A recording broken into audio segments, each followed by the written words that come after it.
Hello and welcome to Beyond Equestria. This is the first of many segments that we're going to be having on the Derpy Hoofs News blog and channel. Today with me we have three people. Peter New, Hello. Who will be playing the alien in the movie, and then we have both of the Granger brothers here today. Hello. Hello. All right. How are you folks doing today? Fantastic. Wonderful. Great. How are you doing, man? I'm doing very well. Good. So thankfully, Peter and the Grangers have come on today to answer a few questions about themselves and their movie that they are trying to get started up. So without further ado, let's get into some of the questions. The first question I have here is for Peter. When did you become interested in theater? When did you know that you wanted to become an actor? Well, I went to, when I was a kid, and I'm fuzzy on the age. I was quite young. I went to some kind of acting workshop at a local kids theater company, and I really enjoyed myself. But I was playing a baker, and in the middle of the show, I remember all I had to say was I had to tell there was some ingenue or something laying back on a divan, and I had to tell her, oh, we have cakes, we have pies, and then I had to say, you must come down to my bakery sometime. But I could not remember, you must come down to my bakery sometime. So I remember getting up there in front of, an audience, which was just parents, so they were kind of forgiving. But I remember getting up there and saying, we have cakes, we have pies, and then blanking and going, and I think in hindsight quite expertly going, we have cream puffs, donuts, apple fritters, and I just started listing pastries until I could remember my next line. And I got this nice big laugh, and I remember thinking, hey, that's great. I really enjoy this. And then I walked off into the wings, and the director, the teacher of whatever, we were like 6 or something, she I remember her just accosting me and saying, what the hell was that? And I thought, you ham or something, and I just kind of thought, okay, well, this is not for me. I'm never doing that again. And then years went by of me just having this knee-jerk no thank you reaction to it until grade 9 when some grade 12 kid who was directing a play wanted me. And I reluctantly agreed, mostly because I was getting a bit tired of band. And then I haven't looked back since because I just had a ball, and she never criticized me for getting laughs. Now, Matt and Mike, you guys are both film producers. How did you guys get your start? Gee, well, we started making movies when we were, our dad was a school principal, and every summer holiday he would bring home a video camera every summer holiday.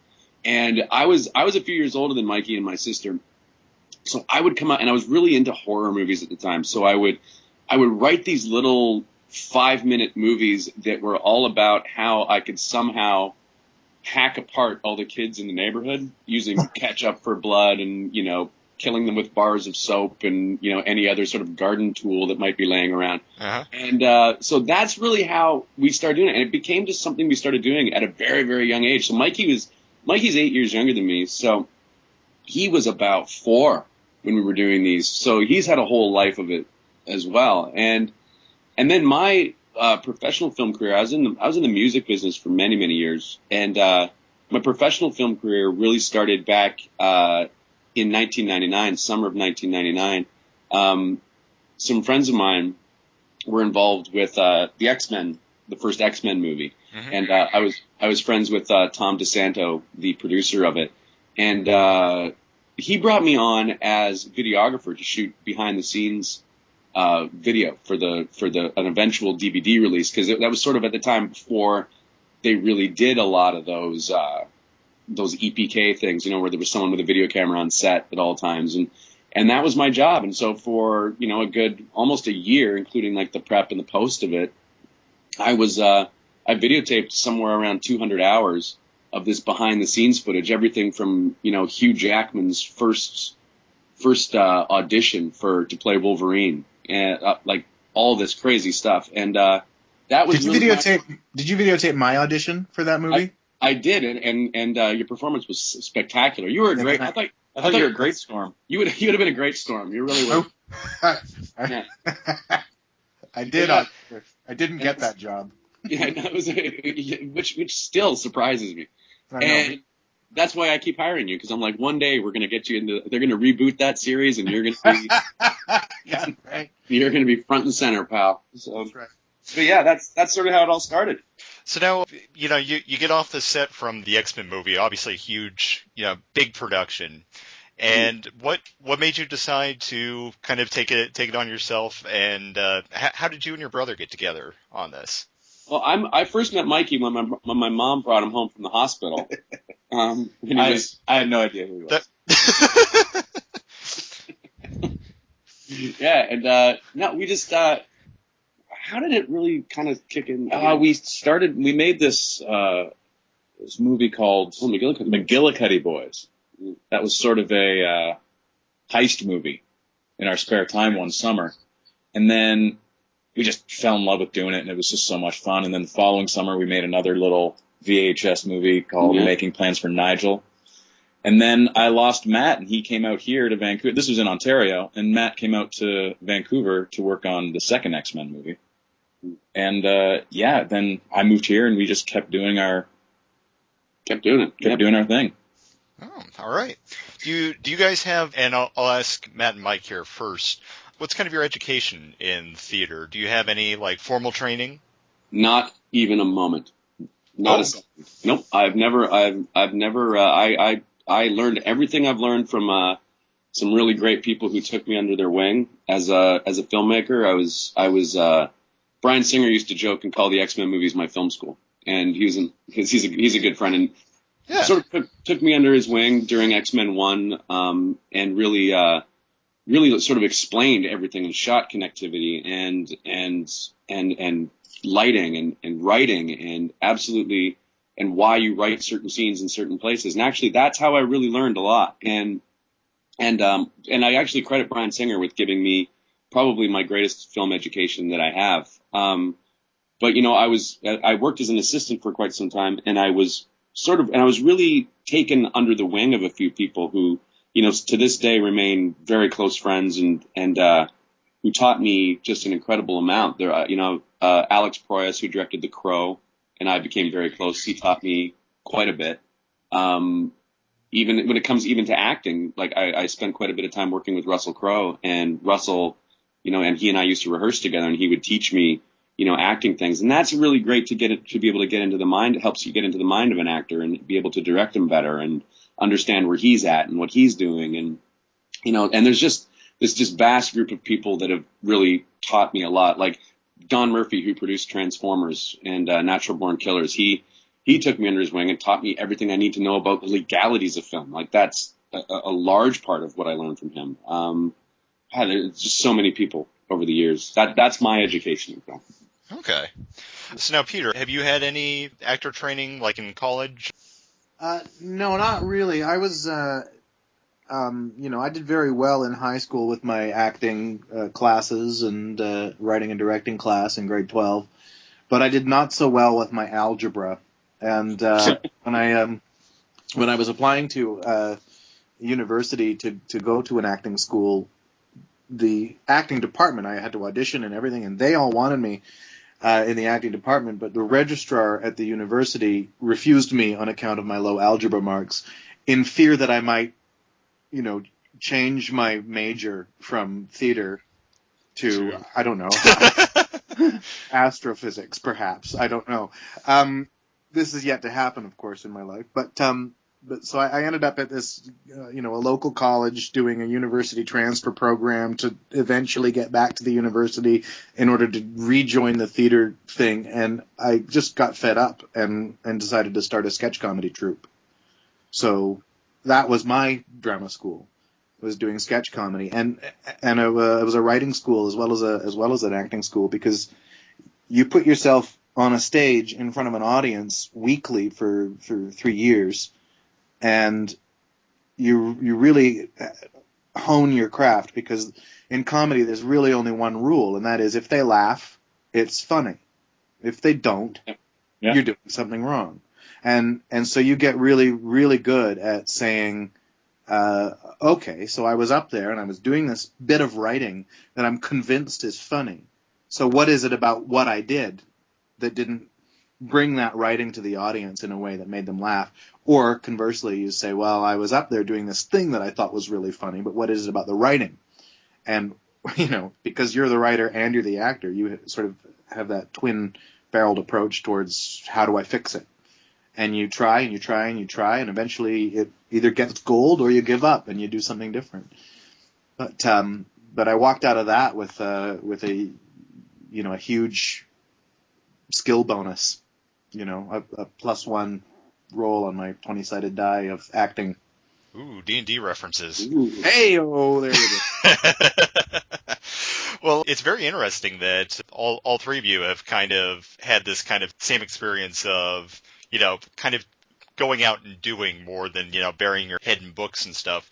Would you, with what you've been through, would you ever go back and try to go back to film college or acting and, try to increase your skills, or do you think it's worth it nowadays? Well, I think, listen, there's a lot to be said for what you can learn from a book or what you can learn from a class. Periodically, I will take a workshop, or I will definitely read books to help myself learn about, how to approach different things. But ultimately, I think doing is the only thing that prepares you for doing. So, if you have that bone in your body that says, listen, you're the only one that can fix this problem as it's happening. If you're the one if you can self-reflect enough to fix the issue as it's going on, then you're well set up. Yeah. I have to agree with Peter on that the best education that I've got is actually going out and doing it and making the mistakes myself. Mm-hmm. And then being able to, not make that mistake again, or be able to learn enough from it that you can find new ways of doing things, and you can find new workarounds for issues that are going to pop up. And, a lot of film direction and production is, it's people management and learning about people and learning how people work, and so that's something that you don't learn that in film school. You don't learn. And the Grangers are excellent at that because they listen to a lot of my ideas and then do their own thing anyway. They're great at Yes, it's I think it's called patronizing is what that's called. It's a terrific skill, yeah. Yeah. So now you guys have worked together. Who was that just said that, by the way? Was that Peter? Oh. Yeah. He's here? What? It is a little hard to keep track, but I'll try to keep you guys separated in your own corners. Please do. Yeah. I will work with the Grangers again, but not if they're on set. Speaking of working together, Alien Abduction isn't the first time you guys have come together. What was the first time you guys met, and how did that go? Go ahead, Peter. It's all yours. Oh yeah, I thought. I remember it differently than you do, probably. I barely remember it. For my version of it is this. I don't remember how I found out about you guys, but somebody hooked me up with you guys and said, you got to meet these guys. They're interested in something. Or maybe did you guys just call me out of the blue? Somebody hooked you up with me? I just called you. We called you, yeah. Yeah. So some guy I don't know phones me and says, we want you to be in this thing, and we can't pay you. And I thought, oh God, I've done 100 of these, and I don't want to do another one where I don't get paid and anything like that. And but we arranged this meeting anyway because I started looking at who else they had on the thing, and they had, they had some people that I respect working with them already, and so I thought, okay, well, they seem to be assembling a decent crew, and they seem to be assembling a decent cast, and so maybe I should at least meet these guys. Who I've never heard of, and therefore are probably not very good, because So they took me. Yeah, you're welcome. So they took me out to a restaurant near my house, which is always handy because I don't have to go far. And then they put a lot of beer in me. A lot of beer. and then I came home with having committed to doing their thing. Which I have never regretted because it was one of the most fun things I've ever done. It was a project, a pilot that they made called the Charlie the Clown Show, mm-hmm. where I played their manager, Beasley Beasler, who he was this guy. Come on, Yeah. Come on, come on. Basically, he was a useless boob. Without your pants on. No pants. Yeah, I decided I should wear no pants for the entire shoot, which I then did. Peter does that. He's got this great way of doing things where we'll have an idea in our head about how to do something, and then Peter will walk in the room and goes, "You know what? I'm thinking I do this with no pants." And we're like, "What?" Yeah. He's like, "Okay, yeah, sure. Do that." We did another one with Peter called Crazy Dracula Spring Break Weekend, where Peter played the Wolfman. Mm-hmm. And we had it, in our heads for months that the Wolfman was going to be this sort of like, "Hey, how you doing? I'm the Wolfman," kind of a character. And Peter kind of, about maybe 15 minutes before we started shooting, Peter comes up to us and he goes, "Guys, what do you think of this? What if the Wolfman is really effeminate and really British?" And it started talking like this. And I was like, we kind of looked at him for a second. We went, "Yeah, that's brilliant. Do it. Go for it." I ran it because Maddie was directing that one. I actually came upstairs to Maddie and I said, "Hey, how about if I do it like this?" I was already dressed up and I had hair on my face from like on the bridge of my nose down, and I was wearing like the most low rent tracksuit imaginable, and I said, "Hey, Matt, how would you feel about my doing it this way?" And there was that little pause as he looked at me, and then he spat water on me because he was laughing so much. I had to let my costume dry off. I think I might have done a spit take. You might be right. Yeah. You did. I remember it. I remember going, "Now I'm wet." Well, I'm wet. As was I. Well, now Creatively. Yeah. Going back to something, we touched on this a little bit. I mean, this is kind of more of a question for the Grangers here. What benefits do you see working as a independent film company, and what kind of challenges do you face? Benefits, there's a lot of control in your own product, which I really like. Yeah. You were really able to, by being independent, we're able to come up with these wacky ideas, and our ideas are a little off the beaten track. We don't do anything that's really sort of straight ahead. We try to put ourselves in the envelope occasionally, but we only wind up putting half of it in the envelope, and the other half of it stays out in its world. And we're allowed to do that, and that's something that's a real benefit of. I think creatively, you're allowed to stretch your legs more in the independent world, as opposed to getting involved in a studio world. Well, I think that sort of stuff isn't necessarily as smiled upon just because they're looking for bottom line. So I think we're given that leeway, and it allows guys like Peter to be able to stretch his legs, and go like, what can I do? Where can I go with this? And that is and the drawbacks, are the drawbacks of any art form, and not having money and not having, maybe the financial or equipment support that you could have, and a lot of it's seat of your pants and a lot of it's big dreams.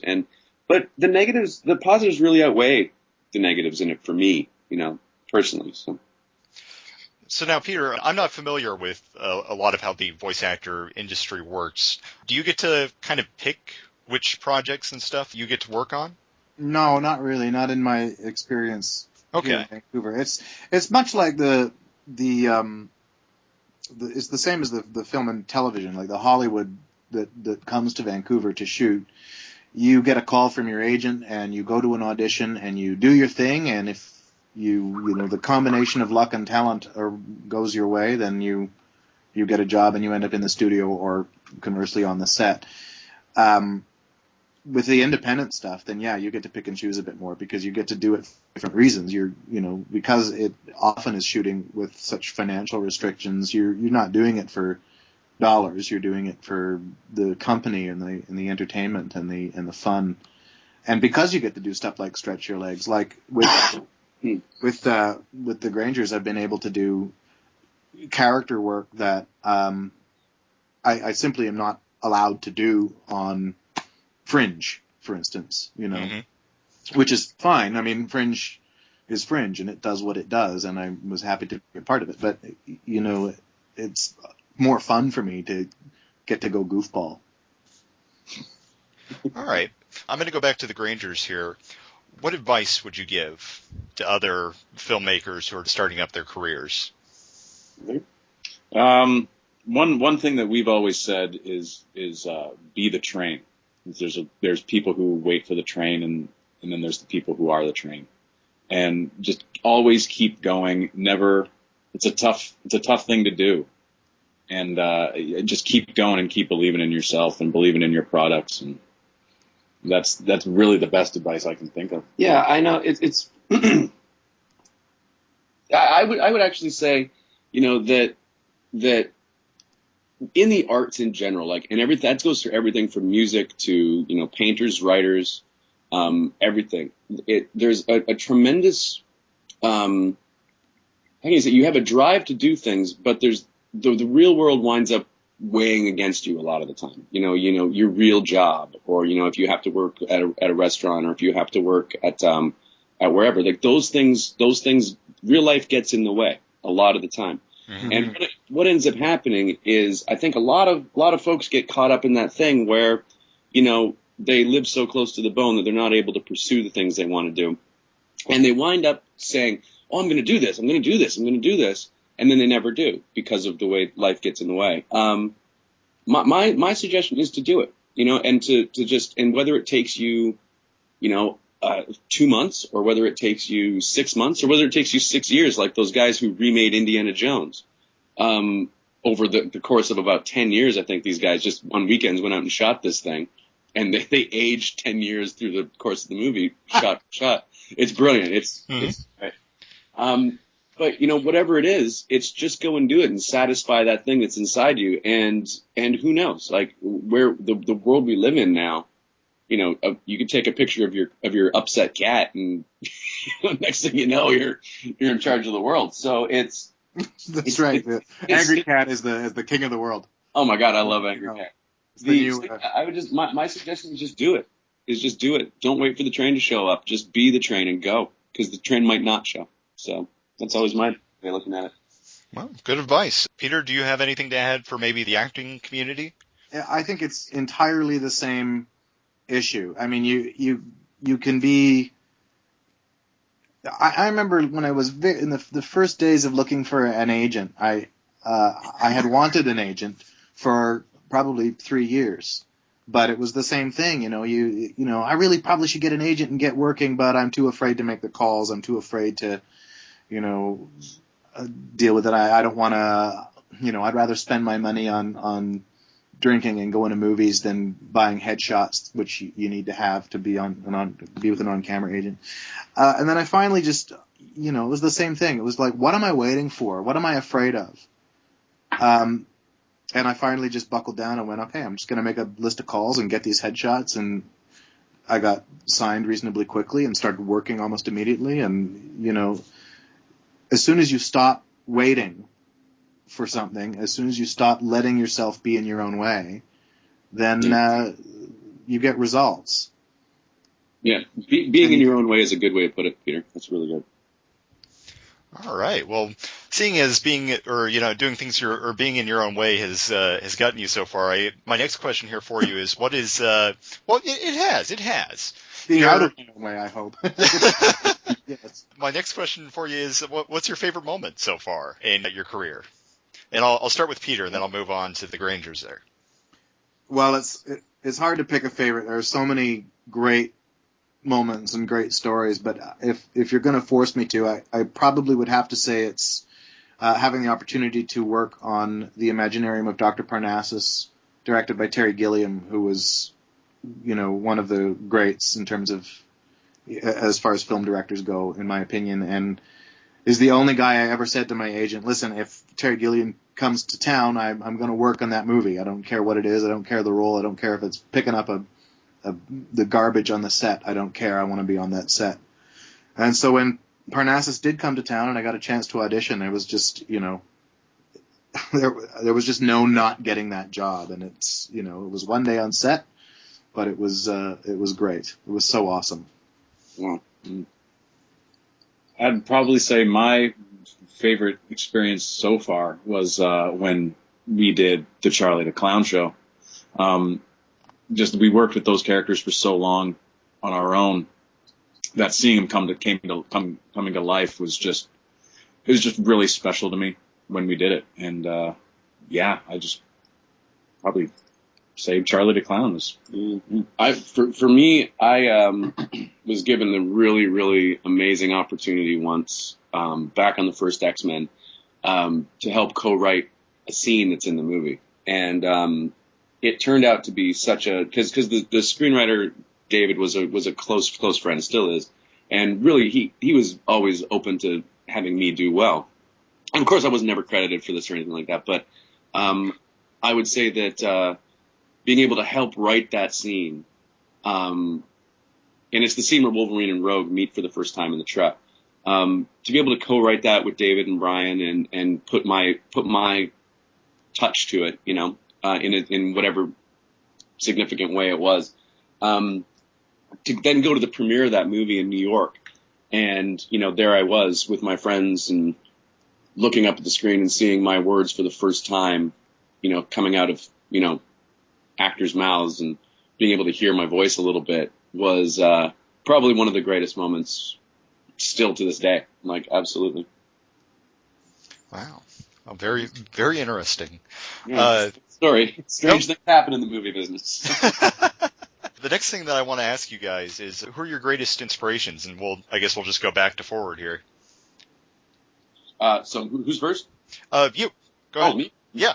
My greatest inspirations, gee whiz, I don't know. It's probably the movies themselves, to be honest with you. Like, I have movies that I'm in love with. I'm inspired by watching a story like, you know, The Good, the Bad, and the Ugly unfold. You know, Close Encounters of the Third Kind, watching the terror feeling that I still get that I had when I was a kid. You know, and Psycho, watching, you know, that moment when that shower curtain opens in Psycho.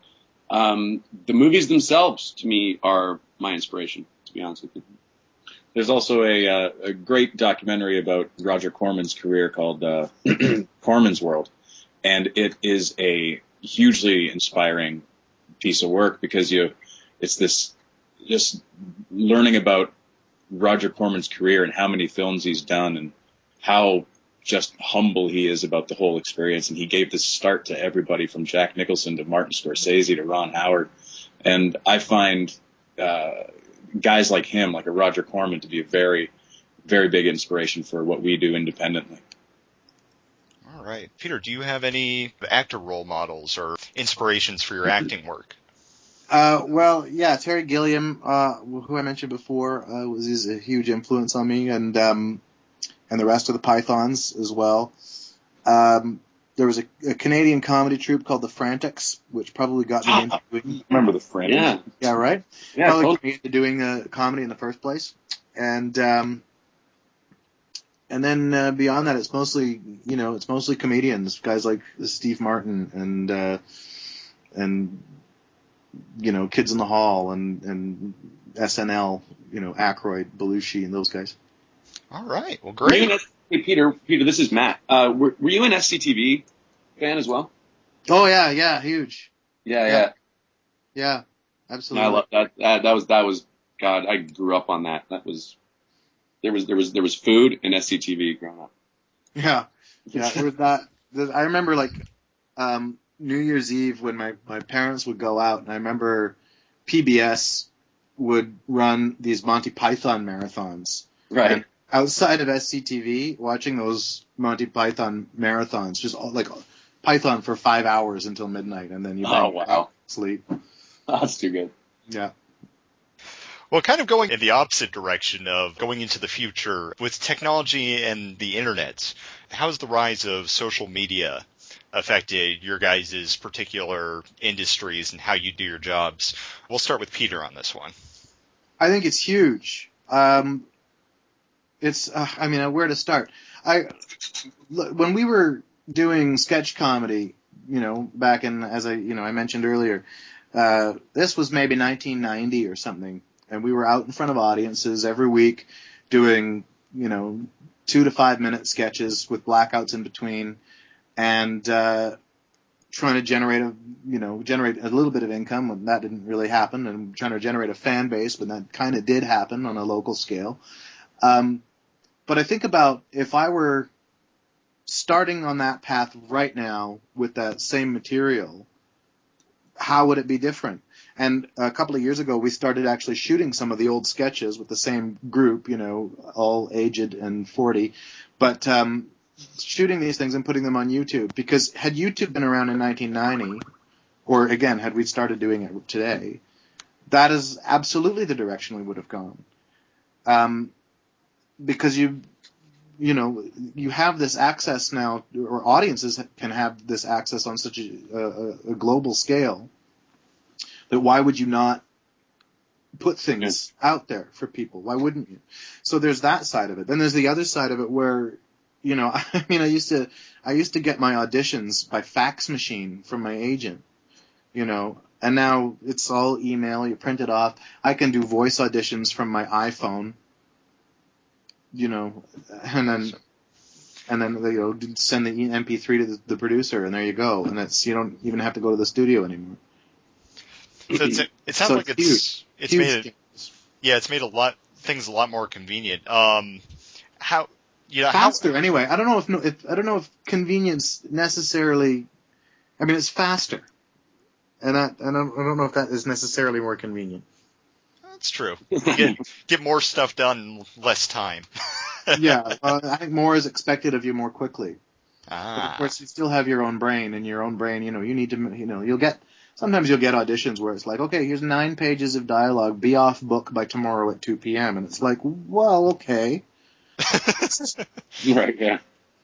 I guess that hasn't really changed that much, but they still do that. They did that before. It just seems harder now, I guess because I'm older. Well, Matt, Mike, you guys have also had a lot of changes throughout your career with the internet and social media. How has that affected you guys? Oh, it's been our career. Like, I would say that, we used to do these things years ago, and we called them the 1-minute movies, and the reason we did that was because none of them were. They were all like 15 minutes long. And we just did them for kicks, and this was back when, there was still no YouTube. We were doing these things, and we were uploading, and you had to learn how to write code and all this stuff to be able to put these things on the internet. And then with the birth of YouTube, we were just able to just put everything we did and all these random, ridiculous thoughts that we were coming up with. We were able to have a place to put them, and it expanded, the ability, not only the ability to show it to a good amount of people, but it also, the way the technology has changed, we operate on a much more professional level with the consumer level electronics that's out there now. Like when we were starting, we had a VHS video camera and a couple of VHS machines. Pause, and that's how we were. Oh, dude, yeah, that's how we used to edit. When we made our first comedy video, we shot a bunch of stuff with like a high 8 video camera and edited on VCRs. Yeah. So it's got that rainbow blur between cuts, And you see that little line that jumps up and down the middle of the screen. Yeah. We did so much stuff on those things over the years, and it was all terrible. It was hard to do. It wasn't easy. It was a great way to learn, but it was never fun nor easy. But, I did that since I was 12, and to see almost professional level, software and hardware even being available now that you can cut and shoot and do whatever you want. It's the level that you're able to perform at just becomes better, and it gives you more opportunity to do it. It lets you practice. It lets you earn your stripes, as it were, a little bit, and it lets you get better, and so aside from just the marketing of it, there's the ability to practice now, which is something that was never there before, and it unless you were really either dedicated or rich, that's the only way you could do it, so that's the way I see it. It also seems, at least from my view, that with the introduction of crowdsource funding, that seems to have been a big boon to kind of a lot of independent industries, actually. But well, particularly for you guys, right, Granger? Yeah, that's what I was going to say. It's like funny you bring it up. We actually were able to, because of this little following we had gotten over the years of making these stupid little movies, when we came around to doing Charlie the Clown, we needed money for it. We wanted to do it for real. We wanted to get real cameras, a real film crew, and the people who are the crew in Vancouver are the guys, they shoot Dr. Parnassus, they shoot X-Men. They're really experienced crews, and that's who we wanted. And we knew it wasn't going to be cheap. So we went online when Indiegogo first started up, and we were actually one of their very first successful campaigns. We asked for $6,000, and we set out we figured we're going to do a 6-week thing. $1,000 a week isn't too much to ask for. And we went for it, and we ended up raising online visibly close to $8,000. But then behind the scenes, we raised another 4 or 5 nearly. So we ended up with close to $12,000 to be able to put together the Charlie the Clown show, and it was a great experience. You know, it's hard to do it more than once, I'll tell you that. But it's not something I would necessarily make a habit of. But it's nice to be able to do that, and you'd be surprised at the amount of people who are A, your fans, and B, who believe in you enough to actually give you their money. Like it's their money. That's crazy. Speaking of your fans, let's give them a little something to chew on. Let's start talking about the movie, Alien Abduction. Can you give me a premise of the movie for, as soon as I say this is for your fans, let's go to the people who haven't heard of the movie before. What is the movie about? Alien Abduction is a story about Dave Duberinsky, and he is your everyday drinking beer, having fun sort of guy.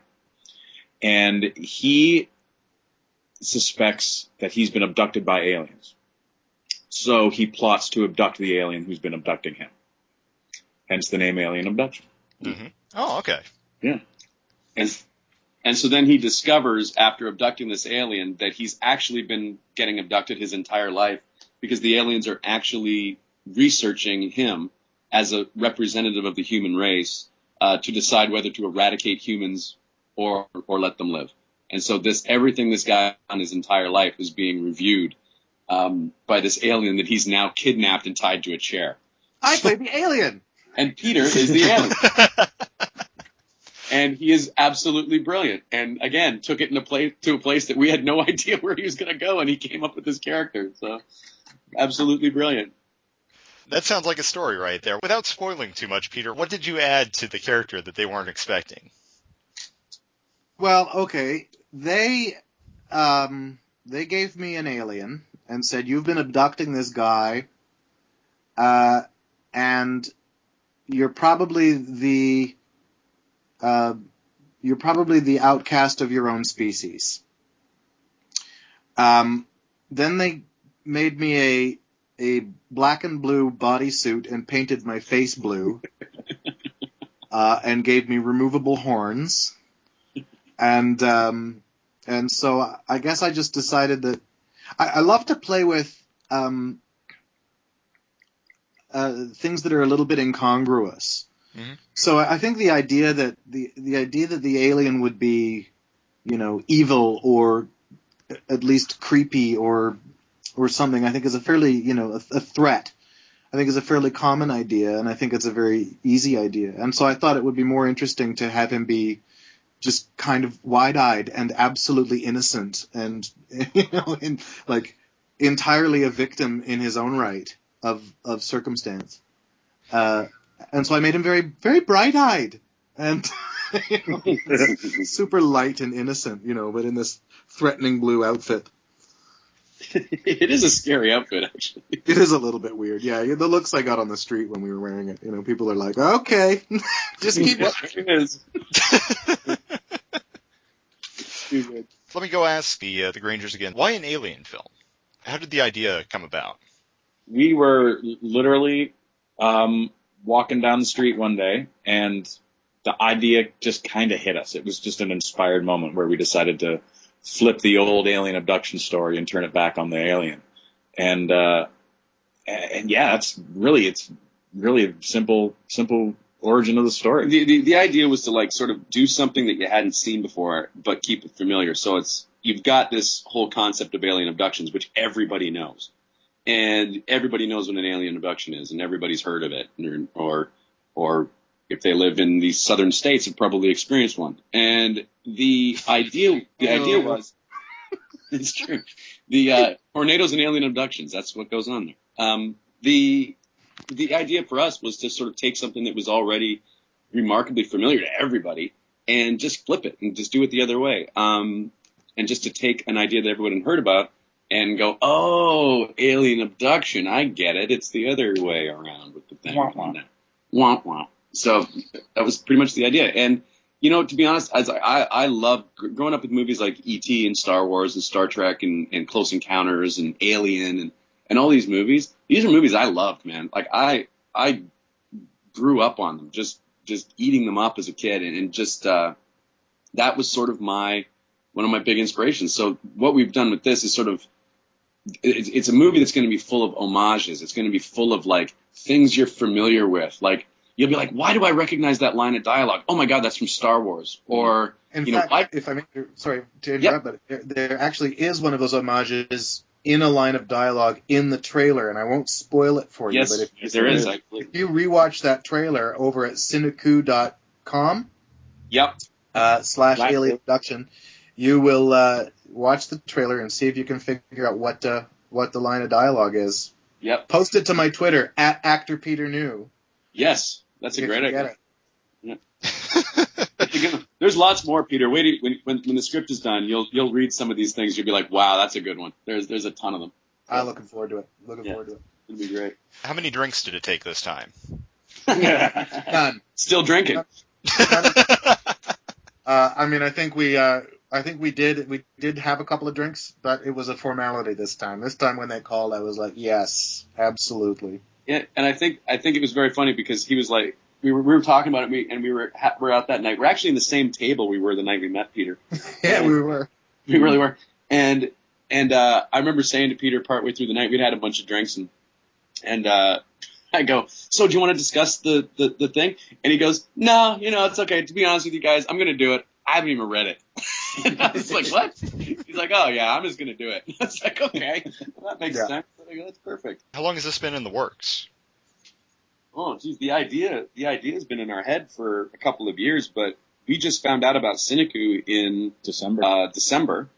Last year we had written a screenplay that we've got off the studios at this point. It's a horror movie that we wrote that's off the studios, and then we spent a good part of last year doing a music festival that we created, and we really didn't have anything to do at the top of the year, and so in December we found out that the Cineku thing was going to happen. And Mikey came home with this. What is Cineku? Can we explain Cineku to people that might not understand before you go ahead? Yes, absolutely. That's what I was going to ask. Cineku, what it is, Cineku is what's called a film accelerator. And the idea that they've come up with as a company is they're associated with, Cineplex Odeon all across Canada, and they have some worldwide deals set up as well. They came up with the idea that going through the government to get money or going to private investors to get money for a film takes a long time, and essentially you wind up burning out, in these long processes of getting funding. Mm-hmm. So what they did is before they started it up, they went and they found $1 million to provide as a budget for one film. Then to find that film, instead of going, to their friends or instead of going to, wherever they go to find films or agents or whatever, they gave the opportunity out there to the world, to everybody. And they said, if you want to compete for a $1 million budget, here's our model. We are going to do an accelerated process via the internet, via popularity of the internet, and via, a script review and so on and so forth to select a single project. So the selection course has been over the course of, I think it's 15 weeks or 14 weeks in total. Then this thing will go to camera. The prep for it will start in June. It will go to camera in August and be released to theaters in January. So they've basically created an accelerated film development model and are now having people, compete for it. And they're going to select the project which they feel is the best suited for what they want to do. And so we found out about it in December, wrote a quick trailer for it, wrote the trailer very quickly, came up with the idea. Then when we posted to their site, we became very popular very quickly. And we've sort of been sitting in the number 2 position for the entire contest at this point. So we knew that at that point we had to write the script, and we had to write it quickly, which we're very good at. We generally take about 5 or 6 weeks to write a script. And we blew through the script, and it's in the final phases now of just being finalized, and so that's sort of the genesis of the idea. It was sitting there all the time. It just took something to sort of kick it and go, here you go, now go make it. And that's what Cineku provided for us, was the inspiration to actually work the picture, work this idea. How can my readers, or how can people who are, obviously listening to this interview, how can they help boost the film along? Peter's good at talking about this. Okay. Well, how you can help is you can visit Cineku.com/alien abduction and vote. The voting period for the top 15, you can give me the dates, guys. I believe it's the 25th through the 28th of April. 25th, which I think is, you're going to release this on the 25th, yes? So that's probably today. Today. To the 28th. You can go to Cineku.com/alien abduction and vote.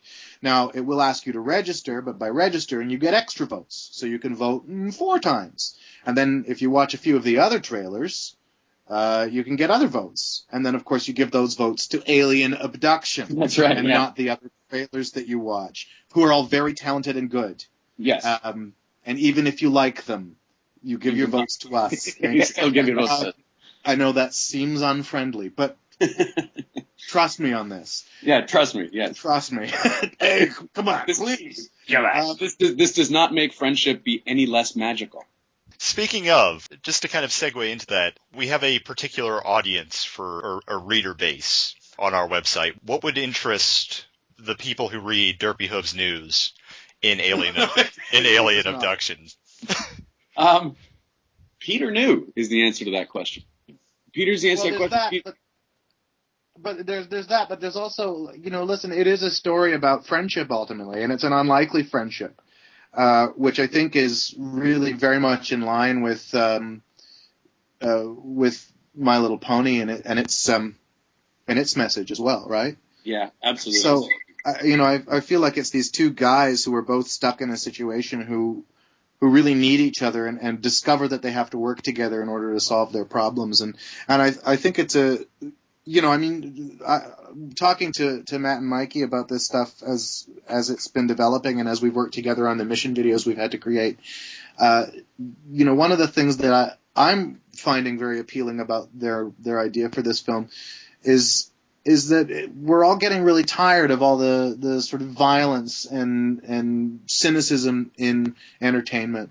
And so my understanding is they're really trying to make Alien Abduction into a feel-good film, and it's really sweet, I think, despite all the sense of humor that it's going to have, which I think might be a little bit, kind of more of an adult sense of humor. Yeah, morbid adult but sweet, and so I think it's in that Farrelly Brothers sort of vein, It's like those movies are very heartfelt movies. Like if you look at Dumb and Dumber, while it's got some extreme comedy in it and stuff like that, Dumb and Dumber is still a really good, heartfelt story about friendship and about, love and about the things that we all relate to. And, I think that's what, when it comes to Alien Abduction, I think that one thing we really wanted to show was that, frankly, I believe people are good people. And that the people in the world, we may be all tragically flawed. We may do dumb things. We may do things that may not seem so great.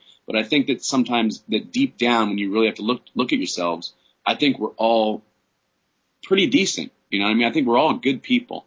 And I think that what we've done with this story is sort of, say, hey, you know what? When you look at your life, under a microscope, it may seem on the surface you may have done some weird things, or you may have done things that aren't the greatest things. But deep down, underneath it all, you're a good person. And that's, and I think that in the story, the alien recognizes that in Dave. I think that Dave eventually recognizes that in the alien, and it pays off in the end. And like Peter was saying, is like, I don't mind, dark movies. I'm okay with them, but I'm just at that point in my life, as a man in my 40s, who's kind of, there's more to believe in the world, and I'd rather be believing in the good stuff from time to time than, believing in things that aren't necessarily as bright or as hopeful. And I like the idea of hope. Yeah, and I think if that doesn't, I think that's going to connect with your readers, frankly, because I mean I think that's what they connect with in MLP as well. All right. Well, that's a great argument for it. Says me. Also, if you're a fan of Stargate Universe, well, then you're going to like the casting because it stars Patrick Gilmore from there. So, Yes, sir. Well, all so right. there's that too, and I imagine there's some crossover fans. I saw on our Cinecoup page there's a My Little Pony of Patrick's Reese character. Is that right? Yeah. Wasn't that great? That's fantastic. Really great. I found that like as we were doing like the upload of all the material, I was like, because I was putting in the picture of you and stuff, and the fan art and how the fans have really. That's what's great about what I find about your fans, Peter, is that the fans of My Little Pony they're just so into it. That they take this character, they take a character and the actor who portrays the character, and they just love it, and it really comes across in that art and all the little things they do. Yeah, there's so much cool. art and fiction and merchandise and it just it's amazing. Whenever I go to these conventions or anything, and it's like that's the thing that I never cease to be floored by it. All the amazing stuff that they're willing to create and that they are capable of creating. It's great. Music too, yeah. But that's how we found that thing of Patrick was completely by accident. We didn't even know that was out there. There's a rule that they have that pony fans have, which is what is it that is? You might know this better than me. Well, there's a pony for everything. There's a particular rule for that. Yeah, I think if you can think of it, there's a pony of it. That's what I'm going for. Yeah, that's funny. Yeah. If it exists, there's pony of it. Yeah, that's right. Anyway, but we can hopefully open them up to some new things, and maybe they'll they'll cross over and become alien abduction. I would love to see a pony, an alien abduction, Peter alien pony. There's already a big Macintosh alien. There is? Oh yeah, a drawing, wasn't there? Yeah, I have one on my desktop somewhere here that I'll put up something on my Facebook or something. That's brilliant. I would love to see that. Oh yeah, it's gorgeous. But I'd love to see what I'd love to see is like a whole pony version of our trailer. It's like a stop motion version. Well, there's full on animators within this community that are doing, 20 to 30 minute. I mean, it might take them like a year or two or 3. Easy out in time for the sequel. That's amazing. Well, that was all the questions that I had for you guys today. The one thing that I want to do before I let you guys go. I know, Peter, you just got a new website for people who want to look you up, just kind of follow you. And you've also got a Twitter and a Facebook, correct? Yes, I do. I'm at Actor Peter New on Twitter, www.peternew.net on the World Wide Web, and just Peter New on Facebook. Funnily enough, you'll be able to find me searching Facebook with that big old name. How about you guys, Matt, Mike? How would people be able to find your stuff, and where should they go looking? It's very, very easy. It's the Granger Bros, TheGrangerbros.com.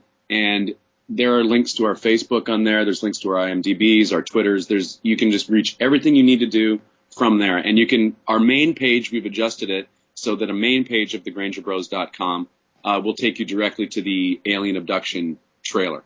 So everything's very easy just by going right there, and you can find everything you want. All right. Well, excellent. Like I said, that's all that I have here for you guys. Thanks for coming in and coming on and support the alien abduction film on Cinecoup. Thank you so much. Thank you for having us.